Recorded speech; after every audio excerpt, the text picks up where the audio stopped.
Oke, selamat siang sahabat bola.com, kembali lagi di program Bola Break, kembali bersama saya Yusuf Satria dan Pak Nurfami Budi atau Pak Budi. Gak apa-apa kan Mendingan kalau gue panggil Pak mendingan Budi kan? itu Gak apa-apa kan? Aman kan? nggak apa-apa. Oh ya, AA juga nggak apa-apa. AA. jangan lah, Pak aja. Soalnya mukanya mirip Pak Budi dan jangan A Budi. Oke, Pak Budi, langsung saja kita ngebahas soal Siap. hasil pertandingan Liga Inggris pekan kemarin. Ada apa dengan Man City saat ini, Pak Bud? 7 kali pertandingan tidak menghasilkan kemenangan, 4 kali kekalahan di Liga Inggris. Apa yang terjadi dengan City saat ini? Ini murni kesalahan Pep atau ada faktor lain? Oke. Yang pasti sih kesalahan nggak ada yang salah sih ya sebenarnya. Hanya musuh aja sih yang memang eh, pandai untuk mengincar sesuatu yang lemah. Jadi ketika tadi malam ketika kalah ya, ketika Manchester City kalah dari Liverpool 0-2 dan ini sekaligus membuktikan bahwa Guardiola emang sangat susah menang di mana di Anfield kan. Ya cuma menang sekali lah kita, tapi memang sangat susah menang di sana. Ingatlah ketika akhir Oktober ya, akhir Oktober ketika Manchester City menang lawan Southampton gitu. Menang lawan Southampton 1-0, waktu itu gol cepat sih ya dari Erling Haaland ke, kalau nggak salah ingat, menit ke-6 atau ke-7 gitu. Selepas gol itu Manchester City sangat susah untuk menjebol gawang Southampton. Setelah pertandingan secara terang-terangan Pep Guardiola tuh bilang, saya harus mencontoh apa yang dilakukan oleh eh, Russell Russell Martin. Russell Martin itu pelatihnya Southampton. Jadi saya harus mencontoh dan saya harus belajar apa yang dilakukan Russell Martin kepada Southampton terhadap tim saya. Gitu. Eh, ternyata ternyata jawabannya ada di pertandingan-pertandingan setelah itu. Southampton kan sempat berarti setelah pertandingan itu selama hampir sebulan ini, oke lah mereka hanya menang 2 kali ya. Satu di apa Piala Liga, satunya lagi di Liga. Tapi nasib Man City ternyata nggak berubah. Jadi setelah melawan Southampton itu mereka kalahkan termasuk 5 kali beruntun inilah di Liga. Jadi eh, Pep Guardiola sudah sadar banget sebenarnya. Salah satu titik kelemahan waktu itu yang Russell Martin ungkapkan adalah keseimbangan di lini tengahnya Manchester City itu nggak ada. Kita tahu ya bahwa kadang kan Pep Guardiola pakai 3-5-2, kadang Ya. pakai 4-1-4-1, kadang bisa pakai 4-1-3-1-1 misalnya. Intinya adalah 4-1-4-1 lah sebenarnya. Karena selalu ada Haaland dan selalu ada gelandang jangkar nih yang selama ini sebenarnya dimiliki oleh yang diperankan sangat bagus oleh Rodri gitu kan. Nah, ketiadaan Rodri ini yang belum pernah bisa tergantikan oleh apa namanya oleh siapapun di situ. Jadi setelah cedera lawan Arsenal 70 hari yang lalu lah ya, 70 hari yang lalu nyaris tidak ada pemain yang bisa menggantikan Rodri dan ketiadaan Rodri ini menjadi lubang yang sangat dalam gitu. Jadi kalau saya menarik kemarin baca tadi malam sih bukan kemarin ya. Setelah pertandingan Manchester City lawan Liverpool, analisa dari New York Times lah, ada seorang apa namanya Pak Pandit yang mengatakan bahwa uh, Rodri ini menjadi palang pintu yang sesungguhnya di depan karena dia posisinya di depan 4 back ya. 4 back kombinasinya bisa banyak, ada Ruben Dias, Akanji mungkin apa namanya bisa pakai Kyle Walker atau bisa pakai Gvardiol misalnya. Tapi di depan back Manchester 4 back itu selalu ada Rodri dan itu yang membuat Manchester City sangat kuat dalam kurun waktu 2 tahun, 2 musim atau 3 musim, bahkan ketika tadi malam ada can-can dari apa namanya pendukungnya Liverpool bahwa besok ketika bangun pagi kok akan dipecat gitu. Guardiola dengan santainya menunjukkan angka 6 gitu. Ya, ya, yang artinya bahwa ya lu ngomong-ngomong apa aja, gue udah 6 gelar gitu kan gitu pesannya. Nah, kembali ke Rodri tadi, ada statistik menarik karena 70% serangan-serangan lawan sejak Rodri nggak ada, itu ada salah satu di mana di statistik 70% dari serangan-serangan yang dilakukan oleh lawan-lawan Man City itu selalu berhasil masuk ke kotak area kotak penalti atau enggak minimal area kotak 16 besarnya 16 besar, sorry, kotak 16 meternya Manchester City. Itu secara teknis. Jadi Rodri ini benar-benar bisa menyeimbangkan antara garis belakang dan garis tengah. Saya pikir Pep Guardiola sudah tahu itu sih. Cuman dia belum punya kuncinya gitu. Belum punya Tapi gini kunci Pak Budi, untuk ah, sejauh ini kan kita beberapa tahun Pep melatih City ataupun melatih klub sebelumnya, orang kenal Pep ialah sosok pelatih yang memiliki kedalaman skuad gitu ya, baik tim A ataupun tim B-nya, Pep kuat di sisi itu. Nah, apakah hanya karena tidak adanya Rodri doang nih beberapa minggu atau bulan terakhir, hanya gara-gara itu doang City ini sebegitu merosotnya gitu loh. Apakah tidak ada eh, apa ya? Apakah tidak ada faktor lain gitu? Ataukah memang mungkin dari sisi pemain depan yang mandul atau mungkin belakangnya atau kiper kan tadi malam Guardiola memasang Ortega untuk menggantikan Ederson. Apakah dari sisi Ortega. belakang juga juga dirasa mengalami penurunan performa? Atau memang cuma hanya Rodri doang nih masalahnya? Ya, sebenarnya kan lagi-lagi ya ini kolektif ya, kolektif. Rodri hanya salah satu sih kalau menurutku ya. Jadi eh, intensitas kreator itu yang sekarang nggak ada gitu. Jadi gini, tadi Rodri, kemudian yang kedua adalah eh, Pep belum bisa menemukan kembali formasi tiga pemain di belakang Erling Haaland gitu. Jadi apa namanya? Oke, kadang dia memasang Jeremy Doku, kemudian dia memasang apa namanya? Kadang ada Gundogan di situ, kemudian ada Kevin De Bruyne dan segala macam. Jadi artinya tapi nggak ada yang jebol. Jadi jadi itu sebuah kebingungan sih. Terus kita kembali ke ucapanku tadi awal bahwa nggak ada yang salah dengan Man City, nggak ada yang salah dengan taktik Pep, tapi lawan lawan yang memang benar-benar apa ya?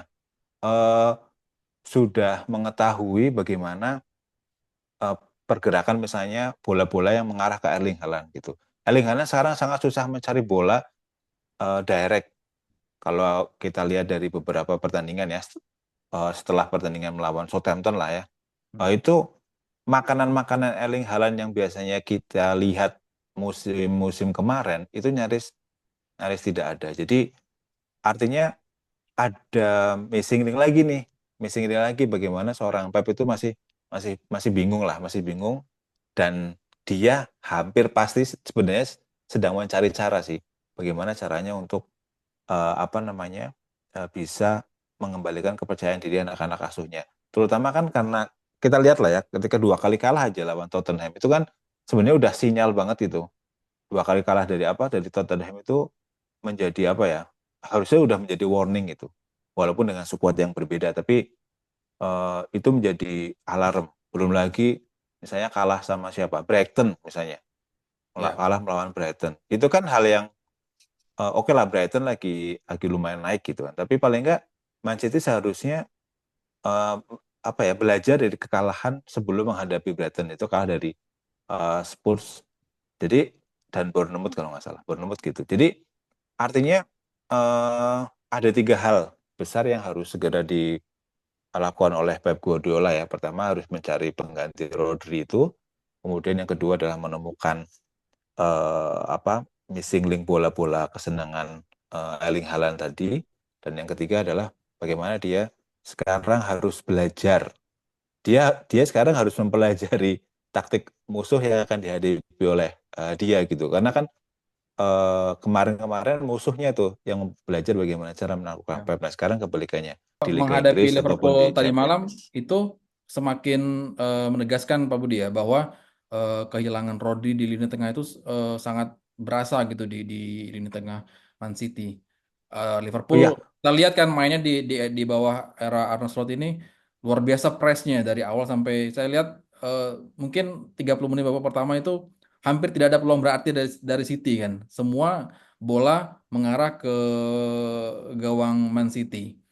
Dan memang benar ya. tadi, saya sepakat sih kalau memang ada missing link yang besar sebenarnya di lini tengah Man City yang segera harus di diperbaiki sama Pep Guardiola. Kalau dari Dan itu dia dan Iya Pak Dan Bud. itu diakui ya, dan itu diakui sama Pep Guardiola bahwa 20 sampai 30 menit pertama itu nyaris anak buahnya nggak bisa ngapa-ngapain setelah press conference Ya. after match-nya dia bilang 20 sampai 30 menit pertama itu memang kita nggak bisa ngapa-ngapain. Kita berusaha untuk keluar tapi tidak bisa karena Liverpool sudah terlanjur menekan yang luar biasa dan itu menjadi awal sebenarnya sinyal ya, sinyal yang luar biasa untuk Liverpool untuk Manchester City bahwa bahaya sedang mengarah ke mereka. Cuman reaksinya sepertinya kok nggak ada gitu. Jadi akhirnya mereka harus apa namanya kalah kalah lagi ya, kalah lagi Rodri 7 pertandingan masih cukup gitu. panjang kan cederanya Pak Bud ya.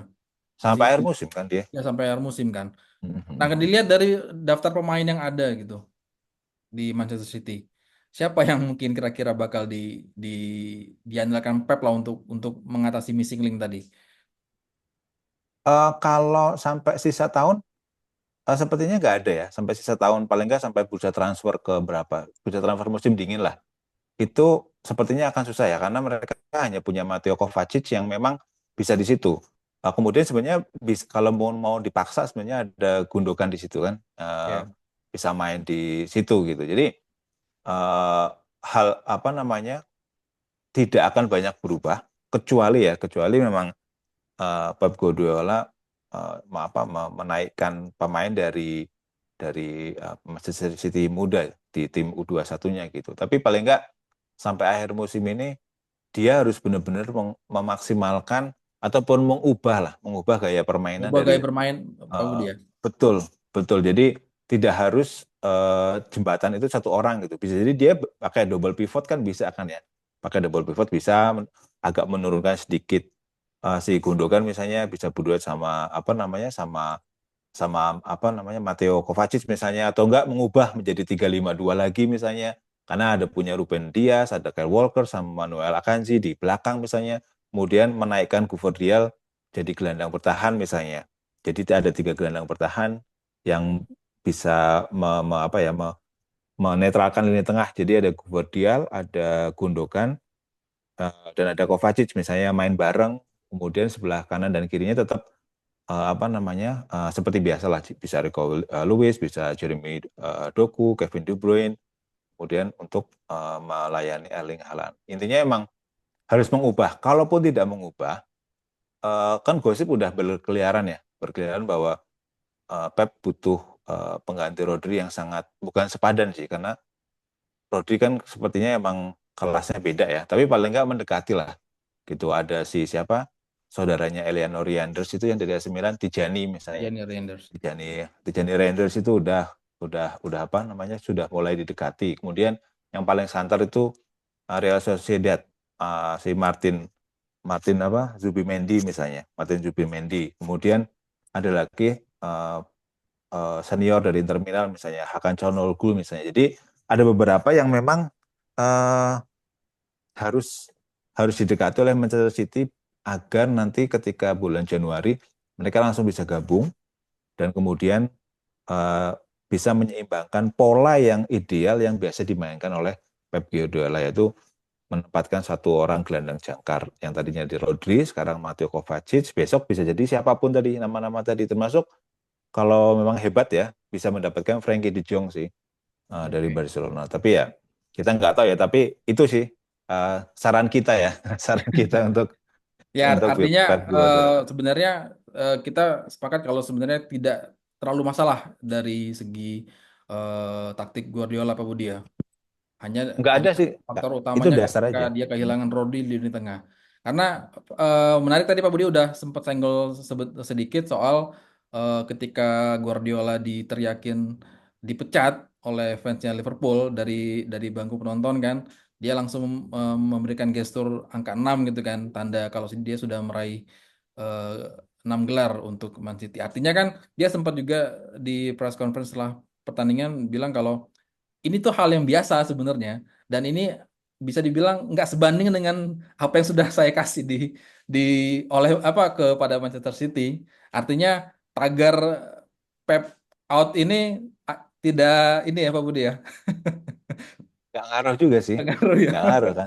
Itu malah justru kalau kemarin ya ketengilan dari ketinggalan dari siapa Pep Guardiola ini justru menjadi sebuah bukti bahwa dia punya mental yang luar biasa kan. Jadi uh, kalau kita flashback zaman dulu lah ya, zaman dulu ketika Pep Guardiola bermain gitu, bermain dari klub yang sebesar Barcelona, timnas Spanyol, tiba-tiba dia harus ke tim kayak tim kecil ya, bukan ini tim kecil lah, tim semenjana Brescia misalnya. Kemudian dia harus rela untuk kursus pelatih, kemudian mulai megang Barcelona, kemudian megang Bayern Munchen. Jadi artinya kita nggak bisa menafikan bahwa Pep Guardiola ini kan mastermind ya, mastermind yang memang saat ini sedang merajai lah kalau kita bisa bilang ya, paling nggak dalam ya satu dekade terakhir lah gitu. Dan ingat loh ya, eh, sekali lagi kadang sebelum Natal Pep Guardiola dan Manchester City itu kayak istilahnya ngefur gitu loh, bisa ngefur kan biasanya. Berapa kali, mungkin 3 atau 4 musim terakhir kan seperti itu ya. Desember yang sering jadi korban kan kita udah tahu ya, Arsenal gitu. Wah, selisihnya udah 8 angka, bahkan sampai 13 angka gitu. Tapi tiba-tiba di bulan Maret mereka gaspol Tancap gitu. gas lagi ya. Tancap gas lagi dengan, padahal waktu Maret April itu kan, Februari Maret April bakal menjadi jadwal yang sangat padat bagi semua pemain ya, apalagi tahun ini gitu. Ada liga lokal, liga domestik, ada liga di Eropa, kemudian ada kualifikasi Piala Dunia timnas gitu kan. Kalau di Eropa ada UEFA Nation League gitu. Jadi artinya eh, bisa jadi fenomena itu akan terulang, walaupun ini agak sulit nih sekarang nih karena Liverpool oke, Liverpool sangat Chelsea luar biasa ya Pak Bud. Chelsea lagi oke, dan belum lagi kejaran si merah yang kita lagi pakai nih ya, Oh ya. yang si merah yang Nah, kita Pak Budi, pakai juga. sebelum kita beralih ke si merah, eh, mungkin nggak kayak gini Pak Budi teorinya. Saya punya teori, eh, mungkin nggak kalau misalkan pemain Manchester City ini sengaja sengaja bermain buruk karena sudah bosan dengan Pep Guardiola. Karena saya teringat dengan beberapa tahun lalu ketika Mourinho melatih Chelsea dan dia eh, atau Mourinho ketika melatih MU, para pemain seakan-akan sengaja gitu biar pelatihnya dipecat dan dia ingin merasakan sensasi dilatih sama pelatih yang baru gitu. Ada kira-kira dari Pak Budi ada nggak sih teori kayak gitu? Uh, Case-nya berbeda ya. Jadi kalau kita lihat dari status, pertama dari status Pep Guardiola dulu nih. Uh, Pep Guardiola ini kan bukan sekedar pelatih ya, bukan sekedar manajer tim Manchester City gitu. Tapi dia adalah membangun. Beda dengan misalnya kemarin tuh Jose Mourinho mungkin, atau yang terakhir lah ya, Erik ten Hag gitu kan, yang Hmm. pemainnya pura-pura ngampuk, kalau udahlah kalah aja deh. Pengen banget apa pelatih ini dipecat gitu. Nah, posisi dia adalah posisi si Pep ini adalah Pep Guardiola ini adalah membangun. Dan itu yang dia ucapkan ketika pertama kali dia datang ke Manchester City gitu, bahwa dia akan membangun tim ini bukan instan, dan itu kan terbukti ya, dia sangat mengawasi beberapa akademi akademi sepak bola Manchester City ya, baik yang mereka bangun sendiri ataupun yang pakai sister sister club gitu kan, itu mereka ngawasin sendiri gitu. Jadi dia harus ke Dubai lah, dia harus ke US misalnya, ke Amerika Serikat, untuk benar-benar mencari talenta-talenta terbaik yang bisa dia bawa ke Manchester City. Itu pertama, karena dia adalah membangun sebuah klub, membangun sebuah tim. Yang kedua, jangan lupa di barisan manajemen sekarang, manajemen Manchester City secara keseluruhan ya, banyak teman-temannya Pep gitu, ya kan? Misalnya dulu direktur olahraganya kan ada si Siki Begistrian itu kan, itu udah temannya dia, belum lagi yang lain-lain. Jadi artinya eh, posisi Pep ini beda lah dengan yang tadi kita sebut, ada Erik ten Hag, mungkin Jose Mourinho, atau mungkin yang lainnya gitu. Apa Louis van Gaal misalnya, atau siapapun itulah, yang klub-klub yang pelatih-pelatih ternama yang mereka tidak membangun tim gitu kan. Nah, posisi itu yang membuat Pep Guardiola akhirnya nothing tulus gitu. Justru sebaliknya, para pemain yang masuk ke Manchester City itu justru, kalau menurut saya ya, menurutku itu tidak punya pikiran loh untuk bermain buruk. Karena kalau sekali bermain buruk, Pep itu kan kejam ya. Pep itu kan sangat kejam. Jadi apa saya ingat banget, aku ingat banget pas dulu Barcelona misalnya melawan MU tuh. di final Tim Liga talknya di Piala Champions. dressing room juga luar biasa keras Pak Budi. Luar biasa keras. Makanya hampir dalam tanda kutip ya, 90% lah pemain tuh nggak akan punya pikiran untuk bermain buruk di depan Pep Guardiola karena ada dua ancaman kan. Satu nggak akan dipakai, yang kedua namanya karirnya bakal bakal bisa jadi akan selesai gitu. Sebintang apapun dia ketika seorang Pep itu sudah menyingkirkan dia. Memang sih kemarin tuh agak dipertanyakan, kalau menurut aku pribadi agak dipertanyakan kenapa harus 2 tahun, cuman 2 tahun gitu perpanjangan kontrak seorang Pep. Kenapa enggak 5 tahun lagi gitu, 5 tahun atau 6 tahun lagi. Jadi ini nggak tahu nih apakah ada skema tertentu. Justru kecurigaannya adalah kecurigaanku ya, kompensasi itu.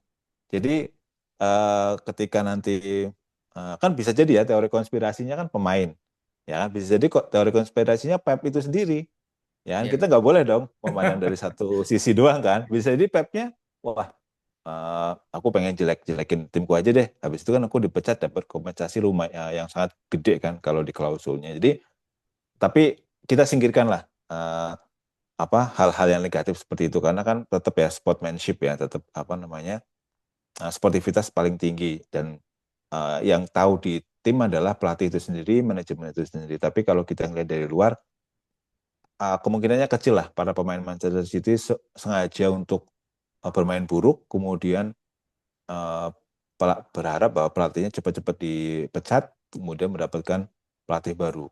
Karena kan mendapatkan pelatih baru itu bukan solusi yang langsung instan kan. Ya. Kita bisa lihat sendiri lah apa di pengganti Erik Ten Hag juga tidak Ya langsung apalagi tune in, mengganti Pep kan.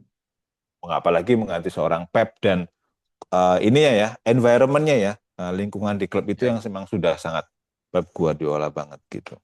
Oke, Pak Budi, kita tinggalkan Man City karena kan fansnya nggak sebanyak MU kan, jadi kita nggak usah panjang-panjang bahas. Kita bahas Pepnya aja. Parah banget ini, parah, maaf ya, maaf gitu. Oke, Pak Budi, kita ngebahas soal MU yang semalam meraih kemenangan penting dan besar 4-0 atas Everton. Menurut Pak Budi, gimana Pak Budi? Sudah adakah perubahan yang berarti MU Ya, sejak ditangani Amorim ini? kalau ngelihat lawan sih menurutku belum ya. Kalau ngelihat dari sisi lawan ya, dari sisi lawan gitu, karena eh, partai pertama lawan Ipswich Town, kemudian Eropa, main di Eropa juga ya klubnya itulah ya, eh, apa namanya, Ujiannya baru di, pekan depan Pak Budi ya, lawan Arsenal.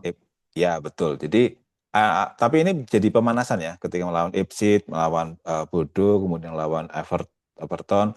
Ini menjadi jembatan sih sebenarnya. Sangat beruntung Amorim mendapatkan jadwal seperti itu. Bisa bayangin nggak partai perdana terus lawan Arsenal gitu? Bagaimana nggak babak belurnya apa namanya Amorim gitu kan? Bisa jadi dia akan kena mental tuh. Ini beruntung sih, jadwal ini beruntung bahwa apa namanya si Amorim mendapatkan lawan pertama yang walaupun tetap dikena kritik luar biasa ya.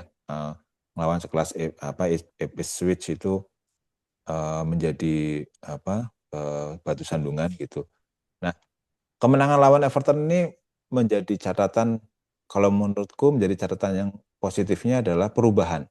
Perubahan bagaimana Amorim ini berani memaksimalkan potensi-potensi yang selama ini mungkin tidak tercover gitu. Contohnya yang paling paling keren tetap Diallo ya. Hmm. Tadi malam bagaimana terlepas dari itu pelatih baru atau segala macam ya, tapi bagaimana ngototnya para pemain MU untuk mencari bola, iya kan? Jadi eh, gol ketiga ya, gol keduanya Marcus misalnya, itu kan bagaimana seorang dia lu sangat jeli untuk mengejar bola. Oke lah si Everton itu salah bola kan, tapi bagaimana dia cara mengejar bola, kemudian terus berlari, padahal sorry, bukan golnya Marcus Rashford, golnya Tipsy. Joshua Zirkzee. Ya, itu menjadi bagian yang sangat sangat sangat berbeda ya dibanding dengan ketika melawan Ipswich Town. Susah banget sih ngomong Ipswich Town. Jadi nilai positifnya tentu satu kemenangan, ya kan, 3 angka pertama lah. Itu mentalnya luar biasa, walaupun secara klasemen belum belum naik, belum terlalu apa namanya signifikan. Kemudian yang kedua, ini menjadi jembatan, lagi-lagi bridging yang sangat bagus eh, buat karir Amorim di MU. Nggak mudah loh masuk di tengah-tengah musim ya. Apalagi ini mau bulan depan kan luar biasa, jadwalnya sangat sangat sangat padat dan artinya eh, Amorim sudah mulai mendeteksi pola apa yang sangat cocok buat dia dengan pemain yang ada di MU yang bisa dikombinasikan dengan taktik dia selama di Sporting. Ini sama dengan Arne Slot yang sekarang udah mulai oke di Liverpool dan dia udah menemukan apa namanya formasinya seperti dia menangani Feyenoord Rotterdam di Eredivisie musim lalu. Jadi Amorim sudah mengetahui lah bagaimana cara dia apa ya mengelola pemain dengan bagus. Terutama kalau kita lihat kan di lini depan lah. Kalau aku secara pribadi tetap Diallo, kemudian Diogo Dalotnya juga luar luar biasa lah, walaupun bukan yang terbaik, tapi Ya, dia sangat bagus. Kemudian uh, otomatis lah Rashford ya, Rashford, Joshua Zirkzee juga kejutan gitu kan, karena kan Rasmus Hojlund nggak main ya, dan itu ya, berbeda dengan di pertemuan pertama Hojlund cepat nih. Dan ini tapi sebaliknya ini juga jadi warning yang luar biasa sih untuk pemain-pemain yang tidak bermain tadi malam gitu. Deg-degan juga sebenarnya. Hojlund itu mau dikemanakan gitu. Jadi apa namanya? Kemudian ada Anthony kan kalau nggak salah. Anthony juga nggak main. Jadi artinya eh, seluruh pemain yang tadi malam itu merumput ya, baik dari starter ataupun apa namanya pemain yang cadangan gitu, itu punya kans untuk selalu ada di starting eleven gitu. Bruno Fernandes misalnya, Bruno Fernandes kan keluar karena udah menang 4-0 ya, 4-0 gitu. Tapi kan bukan berarti kalau pemain-pemain kayak Mason Mount, kemudian Garnacho gitu, bukan nggak layak gitu. Tapi sekali lagi ini bridging si Amorim ini untuk melangkah ataupun melakukan pembuktian yang sebenarnya ketika melawan tim-tim besar berikutnya. Terutama jadwal yang sangat padat di bulan Desember yang sampai akhir tahun yang biasalah buat pemain-pemain Liga Inggris itu sangat tekanannya sangat tinggi dan ya. stressful luar Kita biasa. pernah bahas ini di beberapa episode sebelumnya Pak Budi ya, soal Betul, betul. bagaimana eh, pelatih itu bisa sukses, dibilang sukses melatih MU ketika dia sudah berhasil memberikan gelar Liga Inggris. Artinya kan PR besar Amorim ini ialah menjaga konsistensi sebenarnya, bukan hanya sekedar menang 1-2, terus imbang 1-2, kalah 1-2-3-4-5, terus menang lagi 1-2. Itu PR besar Curhat, yang Amorim. curhat ini, curhat. Tapi kalau saya melihat pemain yang Amorim siapa? Amad Diallo pada saat non Everton, yang saya suka ialah pemain ini tidak egois ya Pak Budi ya. Sangat Ya, tidak egois betul. sih. Terbukti dari beberapa assist yang dia berikan di beberapa laga sebelumnya. Dan ini eh, keunggulan dia dibandingkan dengan pemain setipe dia di MU. Kita sebut saja Anthony sebelumnya kan. Itu pemain yang lebih egois dibandingkan Ahmad. Dan dengan karakter seperti itu kan artinya pemain-pemain seperti Rashford, Zirkzee ataupun Højlund nantinya kan bisa bisa lebih tereksplor Pak Budi. Ya, Setuju nggak Pak Budi? gini.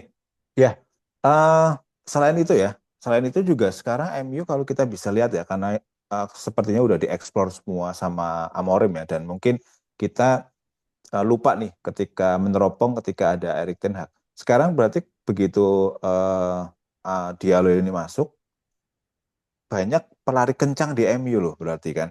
Ya, Anthony oke ya, Anthony ada, kemudian Diallo ada, kemudian jangan lupa ada Garnacho juga. Jadi artinya dan masih ada Kobe Mainu misalnya bisa dipaksakan untuk berlari juga. Kemudian Rashford juga sama ya. Rashford kan ya, basicnya adalah sayap kiri gitu. Jadi eh, pertandingan melawan Everton kemudian Ipswich Town kemudian Bodo ini menjadi terang benderang nih bagaimana kita bisa memprediksi pola permainan ala Amorim yang dulu sama Sporting sekarang sama MU. Dan itu udah tergambar loh ya.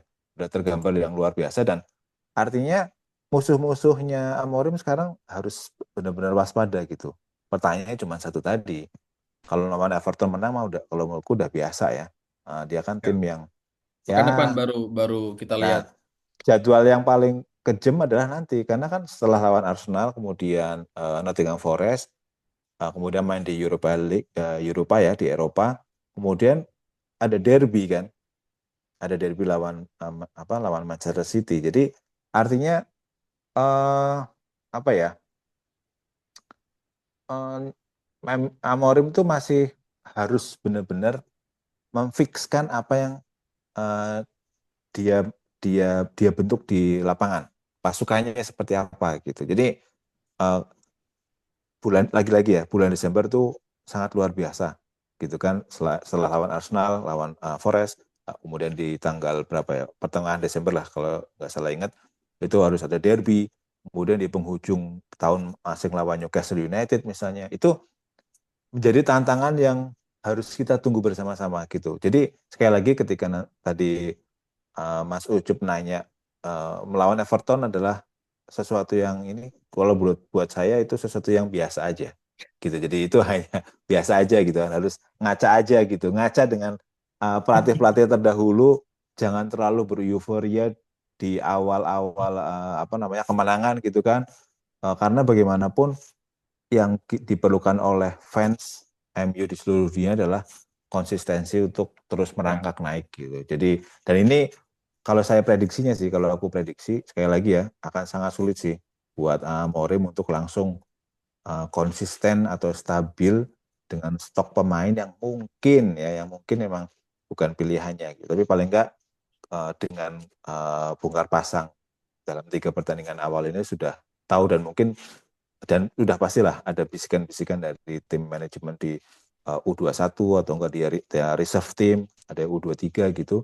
Pasti udah ada bisikan-bisikan uh, bagaimana sebenarnya untuk kondisi para pemain MU sekarang.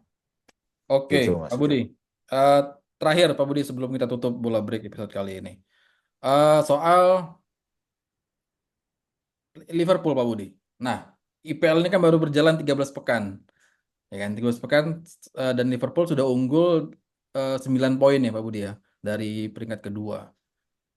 Dengan permainan Liverpool yang seperti itu, performa yang seperti itu dan unggul 9 poin di pekan yang ke-13, apakah ini tandanya sudah ucapan selamat untuk Liverpool di musim ini? Setelah ini Cywar ini mah mancing ini. Tapi kalau buat aku pribadi ya maaf ya buat pendukung Liverpool masih jauh lah. Ini kayak kita dari Anyar ke mana? Dari Anyar Pasukan ke Banyuwangi. Ini istilahnya masih sampai Cirebon gitu.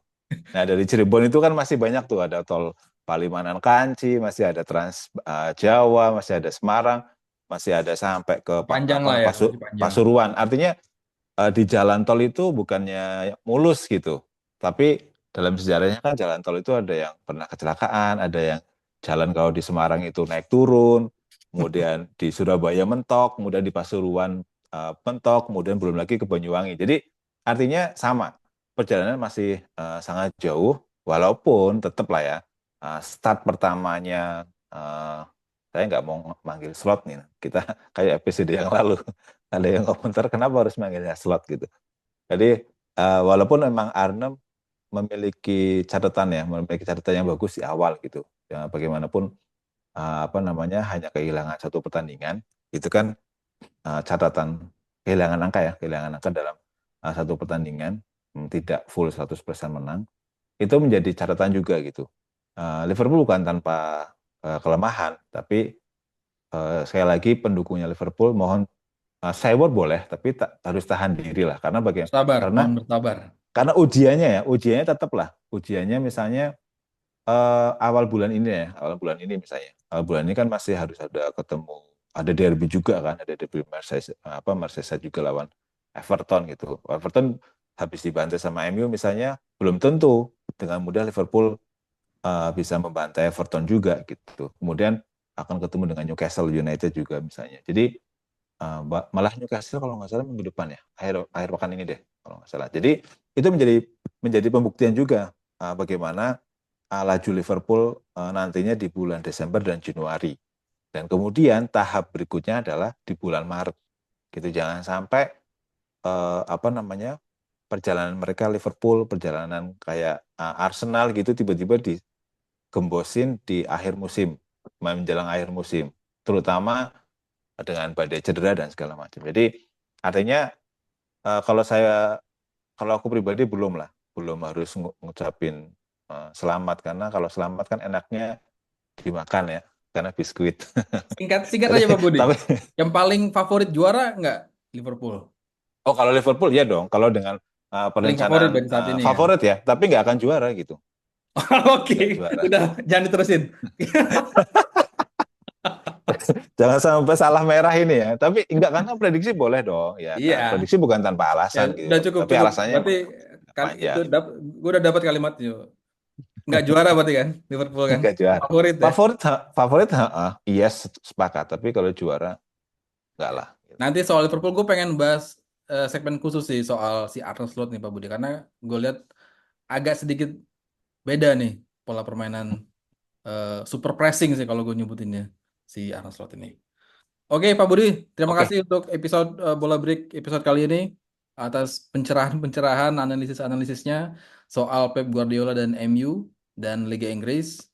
Terima kasih sudah menonton Bola Break. Sampai ketemu di Bola Break berikutnya.